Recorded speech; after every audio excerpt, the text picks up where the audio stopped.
Hello, everyone. My name is Samantha Solinsky, and my topic today is consumption.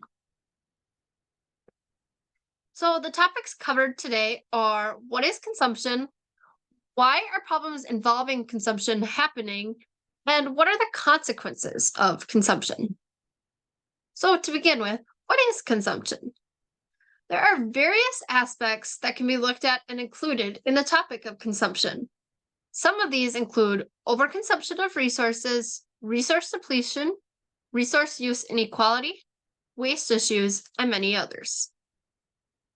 But really, what is consumption and why should we care? When viewing consumption in a sociological mindset, we know that consumption isn't only about the material resources we use. It is also about the services and ways of entertainment that we amuse ourselves with. We consume many resources throughout our day, whether that is through the food we eat, the clothes we wear, the energy we use to turn the lights on, or the activities we do to entertain ourselves. Knowing that we consume so many things throughout our day shows us why we should learn about consumption. So now that we know what consumption is, what are some issues happening with it?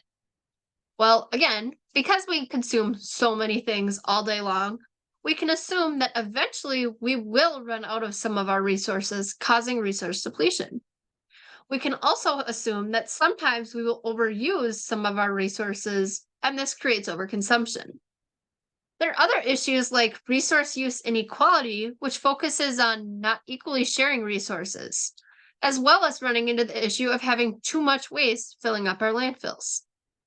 All of these issues create problems for our society, environment, and the future generations to come to have to deal with and figure out. Why are these issues happening? Well, resource depletion happens because we are using products faster than they can be replenished. This can be caused by overpopulation, pollution, mining, technological advances, and many other things. Overconsumption happens simply because we are using more resources than we need to be. A major reason this happens is because we as consumers may feel pushed to buy things we don't need, like upgrading our phones, for example. We know that we don't need the newest iPhone, but because Apple's marketing and the people we know and the trends make us feel like we need to fit in, we feel pushed to have to get the new one. Sometimes that is, I guess. Resource inequality is when a group of people has better access to a specific resource more than another group does. This can be measured by comparing amounts of resources available to one group versus another. And the final problem is waste issues. Waste issues are often looked at when landfills are overflowing with trash and unused products. Because we throw away so many products, our landfills are beginning to run out of space to hold our trash, which creates, again, bigger problems because eventually, what are we going to do when we run out? So, what are the consequences of these issues? There are many different consequences happening with each issue. In the following slides, we will discuss each issue separately and talk about the social and ecological consequences that come along with those issues. But consumption altogether and on its own has its own consequences. Some of the most important consequences include the loss of resources for future generations to use, the changing of lifestyle of current consumers to help preserve available resources, and even the health of citizens can be impacted by consumption. So let's talk about resource depletion. The biggest consequence that comes from resource depletion is that the environment suffers. When a natural resource is all used up, there is no way for the environment to reproduce it. Or maybe there is a way, but it just is going to take a long time. This means that more resources are going to have to be used to make up for the loss of the other resource. Humans also suffer from resource depletion because when a product or resource runs out, they have to find a new product to replace the old one, which again, takes time and money. Overconsumption. Typically, overconsumption is looked at in a negative way, and it's usually for a good reason. Overconsumption has numerous consequences that come along with it.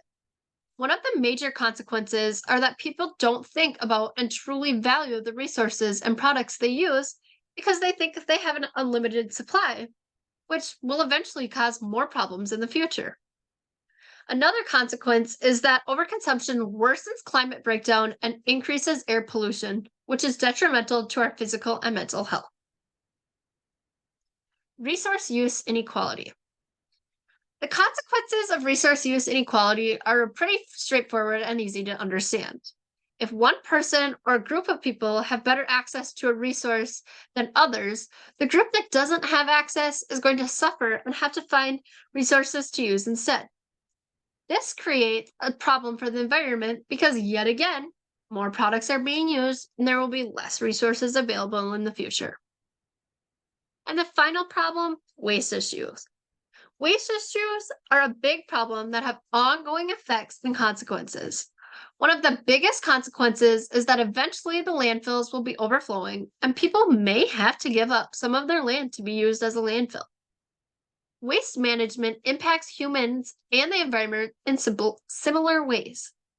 When there is too much trash in the landfills, it can cause soil, water, and air pollution, making it harder for humans to live as well as for the environment to survive and grow. The ways of consumption and the issues that can follow it are important to know about because it can impact us as humans as well as the environment. Consumption is not always a bad thing because we need to consume and use resources, products, and services to survive and live a happy life. We just need to learn how to manage our consumption so that future generations can consume and enjoy the resources we have today.